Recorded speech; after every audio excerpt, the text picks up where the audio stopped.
Welcome back to the Deep Dive. Today we're digging into a book that didn't just question financial wisdom, it pretty much blew it up. Rich Dad, Poor Dad. Okay, let's just get right into this.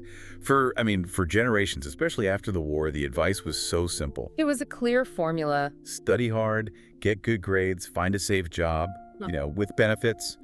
But what our source material argues is that this advice isn't just obsolete. For a lot of people today, it's actually disastrous. So our mission here is to figure out why. And what the alternative looks like, because that's the whole tension of the book. The author, Robert Kiyosaki, he had these two dads. His poor dad, who was his real dad. Right, his biological father, highly educated, PhD, safe government job. And then there was his rich dad, his best friend's father. Who never even finished 8th grade. Exactly. One dad taught him how to be smart for a job. Yeah. The other taught him how to be smart with money. How to hire smart people, how to build systems, not just be a cog in one. And it really hits home. The co-author, a CPA, she had this light bulb moment with her own kid. Yeah, her son basically said, "Why should I study so hard?" He pointed out that the richest people he could think of, like Bill Gates or Michael Jordan, they didn't follow that exact path. The world had changed. We'd gone from manufacturing to the information age, but the financial advice it got stuck. It got stuck in the past. That old playbook was all about security, right? Pensions, climbing that corporate ladder. But that ladder, it often just leads you deeper into what the book calls the rat race. Yeah, let's define that, the rat race. Mm-hmm. Because I think, when you hear the description, you'll probably recognize someone you know, maybe even yourself. Oh, for sure. It's the path of that educated, hardworking person. You could be a doctor, a lawyer, you name it. You're seeking that safe, secure income. And the cycle is so predictable, it's almost tragic. You graduate, you land the secure job, and then what happens? The credit card offers start rolling in. They start rolling in. You're suddenly qualified. So you start shopping. Maybe you get married. Now you have 2 incomes. You feel successful. So you buy the house, the car, you start a family, and the need for cash just explodes. And the natural response to that is, I just need to work harder. Precisely. You chase the promotion, you chase the raise. But here's the trap, and it is a brutal one. As your income goes up, so your taxes. Your tax bracket jumps. The real estate taxes on that bigger house go up. Social security taxes go up. You end up working for 3 different groups before you ever see a dime for yourself. The owners of your company. The government, through taxes, and the bank, which holds your mortgage and your credit card debt. You are completely trapped. And then the worst part is you pass that same advice, go to school, get a good job, right onto your kids. It's just running faster on the same treadmill. You feel like you're moving, but you're not actually going anywhere. So if that's the inside track, this rat race, how do you get out? What's the fast track? The fast track is, it's financial independence. It's the point where your assets are generating enough income to cover all your expenses. You don't have to work anymore. You control the game instead of the game controlling you. Exactly. And to get there, the book is very clear. You need to get good at 2 things people usually hate: accounting and investing. You have to learn the rules the rich play by. And right there, I can hear people groaning. Ugh, accounting. Investing sounds so confusing. I know.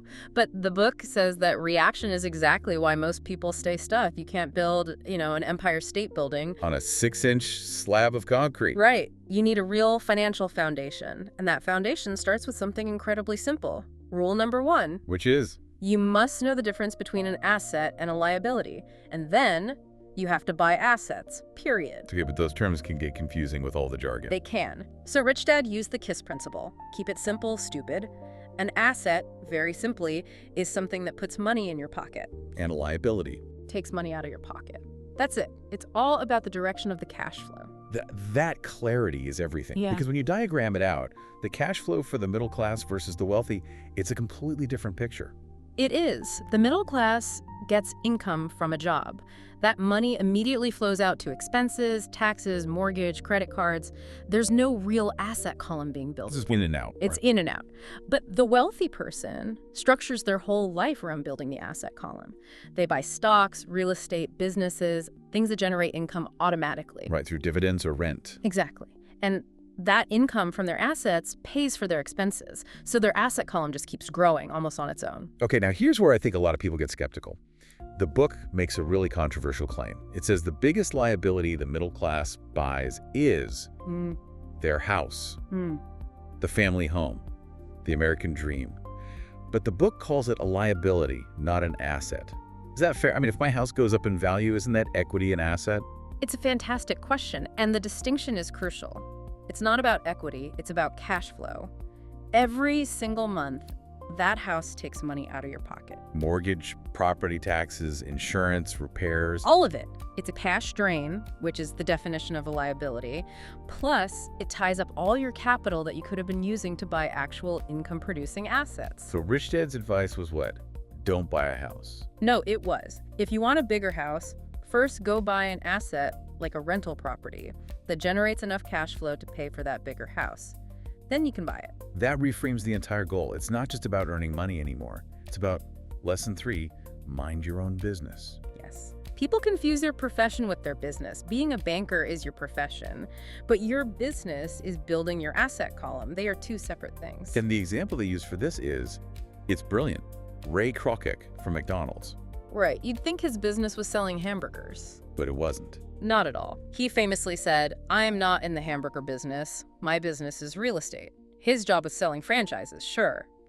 But his real business, his focus, was buying up the valuable land underneath all those McDonald's locations. He was building the asset column. He was building the asset column. Yeah. The rent from that real estate was his true wealth engine. Okay, so you build the asset column, then comes the next level of the game, which is lesson 4.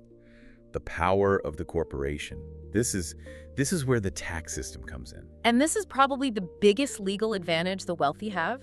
Think about how it works for a normal employee. You earn money. And the government takes its cut right off the top. You get taxed first. You're taxed first, and then you try to live on what's left. A corporation completely flips that. How so? A corporation earns money, then it spends everything it possibly can on legitimate business expenses, travel, cars, meals, and it's only taxed on whatever is left over after all that spending. Okay, but when you say things like vacations as board meetings, I mean, that sounds like a loophole the average person can't use. Does this apply if you're not a huge company? It absolutely does, and that's the key. You don't have to be Amazon. You can start a simple LLC for a side hustle or for holding a rental property.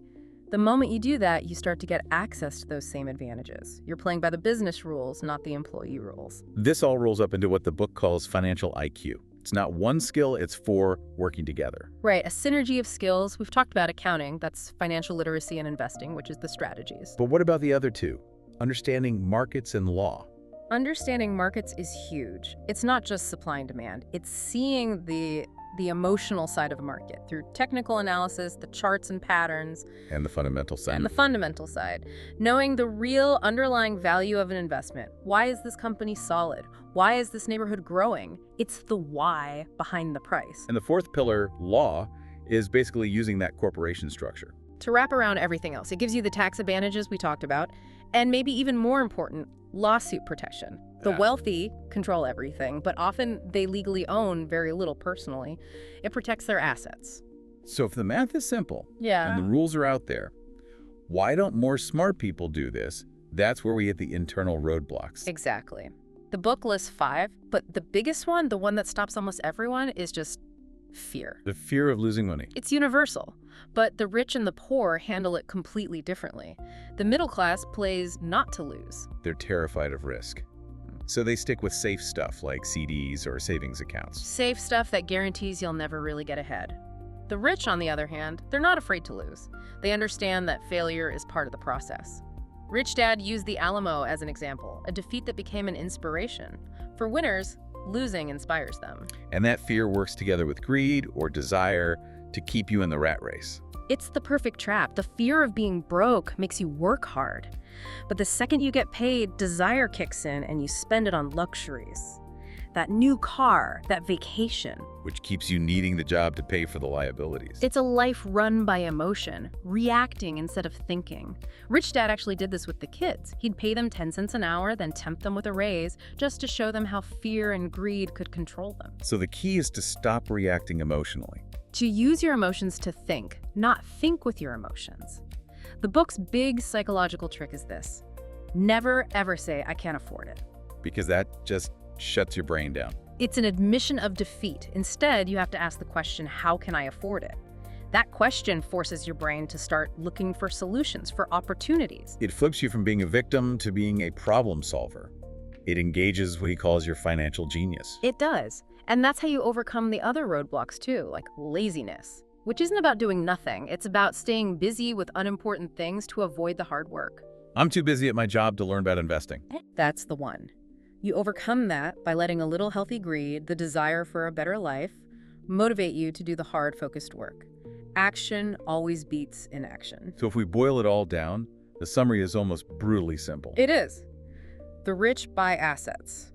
The poor only have expenses. And the middle class buys liabilities that they think are assets. That's the whole game in a nutshell. So where does someone listening right now even begin? What's the first step? The very first step is to invest in your education. That is your greatest asset. You have to learn the new formulas, go to a seminar, read a book, take a class. Don't let the cost stop you, because that's just fear and laziness talking again. And then you have to actually do something. You have to practice. You have to practice. The book suggests making tons of low-ball offers on real estate, not because you expect them to be accepted, but just for the practice of doing it.